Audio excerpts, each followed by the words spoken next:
কবরের বিষয় শুনে সবচেয়ে বেশি কান্নাকাটি করতেন একজন সাহাবী, তার নাম উসমান আল গনি রাদিয়াল্লাহু আনহু।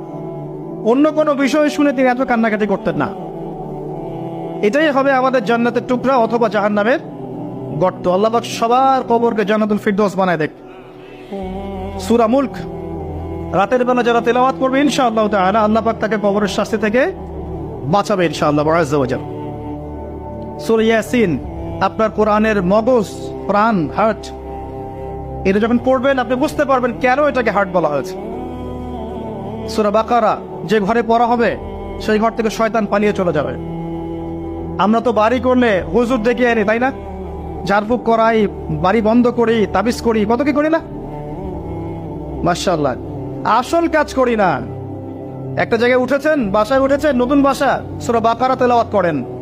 ব্যবসা স্টার্ট করেছেন, ওখানে সূরা বাকারা প্লে করেন বা তেলাওয়াত করেন। সূরা বাকারা যেখানে তেলাওয়াত হবে বরকত আসবে এবং সেখান থেকে শয়তান পালিয়ে যাবে ইনশাআল্লাহ তাআলা। অনেক ফজিলত আছে। সূরা কাফিরুন, ওই যে বললাম 1999 জন মানুষ জাহান্নামে যাচ্ছে, তাদের আমল নামায় কোন পাপটা কমন ছিল জানেন? তাদের আমল নামায় কোন পাপটা থাকতে পারে বেশি? শিরকের পাপ। কারণ কি জানেন? আমি বলছি, সূরা নিসার মধ্যে আল্লাহ পাক বলেছেন, ইন্নাল্লাহা লা ইয়াগফিরু আন ইউশরাকা বিহি ওয়া ইয়াগফিরু মা দুনা যালিকা লিমান ইয়াশা। আল্লাহ পাক তার সাথে শিরকের গুনাহ মাফ করেন না, এছাড়া যে কোনো পাপ আল্লাহ যাকে ইচ্ছা মাফ করতে পারেন। তার মানে যে মানুষগুলো বেশি বেশি জাহান্নামে যাচ্ছে তাদের আমল নামায় যে পাপটা থাকতে পারে কমন, সেটা হচ্ছে কি? শিরক। অন্য পাপ হলে হয়তো আল্লাহ পাক মাফ করে দিতেন, সিম্পল। এই শিরক থেকে আল্লাহ পাক আপনাকে বাঁচাবেন একটা আমলের মাধ্যমে। বলে দেব, সূরাতুল কাফিরুন প্রত্যেক রাতে আল্লাহ পাক যে কথাগুলো আমি বলছি, প্রথমে আমাকে আমল করার তৌফিক দান করুন, আমিন, এবং আপনাদের সবাইকে তৌফিক দান করুন, আমিন। সূরা কাফিরুন রাতের বেলা তেলাওয়াত করলে আল্লাহ পাক আপনাকে শিরক থেকে বাঁচিয়ে রাখবেন সব।